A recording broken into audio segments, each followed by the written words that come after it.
We talk a lot about food, right? What to eat, what not to eat. But have you ever stopped to think what would happen if you only ate just enough to survive? I'm not talking about a diet for a week. I mean indefinitely. What does that really do to your body and your mind? Okay, so let's really put ourselves in this scenario. Imagine you wake up tomorrow and from now on, you only get the bare minimum amount of food to keep you from, well, dying. Again, this isn't some short-term diet. This is your new reality. How on earth would your body, this amazing machine that you live in, even begin to cope? So the very first thing we need to wrap our heads around is this idea called metabolic adaptation. And honestly, the best way to think about it is like your smartphone's battery saver mode. You know exactly what I'm talking about. The battery hits 10%, and suddenly the screen dims, your notifications stop buzzing, and all the non-essential apps shut down. Well, your body is way smarter than your phone. It does the exact same thing. When fuel is scarce, it goes into survival mode, learning how to stretch every single drop of energy it has. Okay, so this battery saver mode sounds pretty intense, right? Let's get into the nitty-gritty of how it actually works. What happens when your body is forced to make survival its one and only priority? All right, let's talk numbers, because that really puts it into perspective. Most of us, for just a normal day, need somewhere between 2,000 and 2,500 calories. But the absolute bare minimum, the amount just to keep your organs running while you're basically doing nothing, we're talking around 1,200 calories. And what does that even look like? Well, for an entire day's worth of food, you're looking at something like maybe a couple of bananas, a cup of rice, a single egg, and a handful of beans. That's it, for the whole day. So, your body's survival strategy is, well, it's brutally efficient. It happens in three main stages. First, it just rips through all the easy, ready-to-use fuel it has on hand. Once that's gone, it pivots and starts digging into its long-term storage. And then, in the final, most desperate phase, it starts doing something truly terrifying. It begins to consume itself to stay alive. Yeah, this doesn't all happen overnight. It's a slow, grim, and incredibly calculated process. It's your body fighting tooth and nail just to keep the lights on. So let's actually walk through that timeline, day by day, week by week. So here's the roadmap of what we're about to cover. We'll kick off with what happens in the first few days, which is called glycogen depletion. Then we move into ketosis, where the body starts burning fat. After that, things get serious with muscle breakdown, and finally, we'll look at the long-term systemic damage. Okay, so for the first 1 to 3 days, your body is basically on high alert. It's scrambling, burning through all of its quick-access energy stores. That's the glycogen, basically sugar that's stored in your liver and muscles. It's a fast and easy fuel source, but man, it runs out quick. And the result? You feel it. Hard. Intense, just gnawing hunger pains, dizziness, headaches. It's your body screaming that the fuel tank is empty. So once all that easy sugar is gone, your body switches to plan B. It starts tapping into your fat reserves for energy. You've probably heard of this. It's called ketosis. It's basically your body creating these little fuel molecules called ketones from fat because, well, there's no sugar left to burn. And here's where things get a little weird. You might find your appetite actually goes down, but you'll also probably notice that your breath has this strange kind of metallic or acetone-like smell. The battery saver mode is now officially in full swing. And it's at this point that things take a much, much darker turn. Because eventually, even the fat stores start to run low, and the body is faced with a terrifying choice to keep itself going. When the fat just isn't cutting it anymore, the body starts breaking down the next available thing, its own muscle.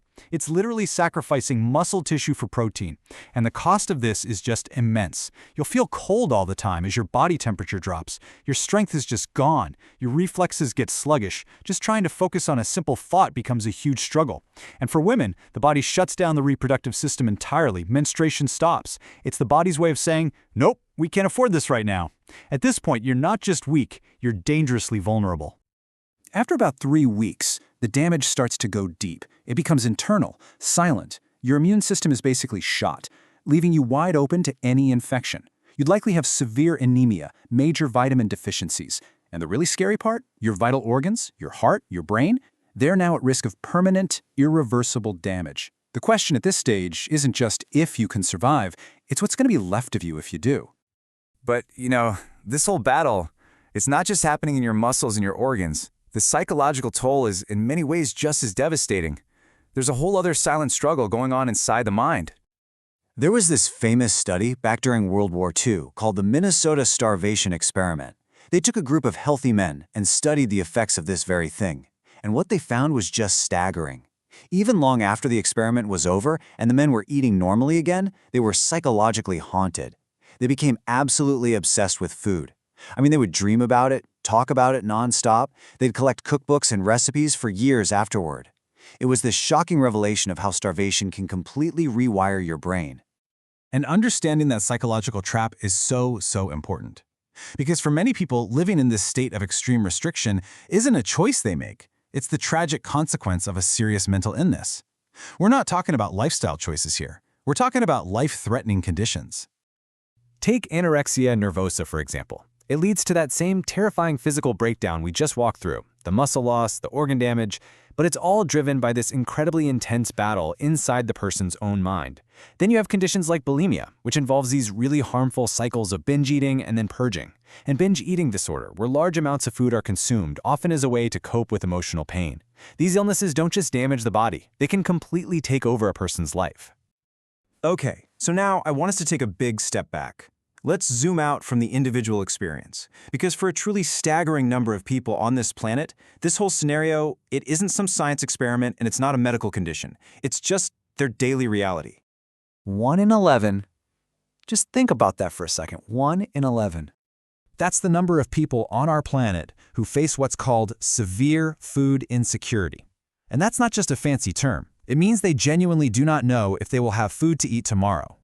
And for these millions of people, this isn't a choice, not at all. It's the direct result of these huge, overwhelming forces. We're talking about deep poverty that just grinds people down. We're talking about droughts that turn vibrant farmland into dust, the absolute chaos of war, and just the slow, crushing weight of systemic neglect. For them, survival mode isn't a choice, it's a sentence. And this right here brings us to the absolute heart of the matter. Look, the human body is an incredible marvel of adaptation. It can endure unimaginable hardship. But we have to understand that there is a massive, profound difference between simply surviving and actually living. I mean, just look at the difference here. On one side, you have survival mode. That means a slowed metabolism, your body eating its own muscle, your mind completely obsessed with food, and all this silent damage building up inside. But then on the other side, you have what it means to live, having the energy to grow, to be strong, having the mental freedom to think about things other than your next meal, to actually thrive. So yeah, in the end, your body can adapt. It can absolutely function on the bare minimum for a surprisingly long time. But make no mistake, every single day spent at that limit, it leaves a scar on your body, on your mind, and on your soul. It's a sobering thought, isn't it? For some of us, counting calories is a choice. It's about health or fitness or aesthetics. But for millions of people, it's not a choice. It's a countdown to see if they can make it to the next sunrise. And that really forces us to ask a tough question. When survival costs you your health, your mind, and your entire future, what is the true price you're paying?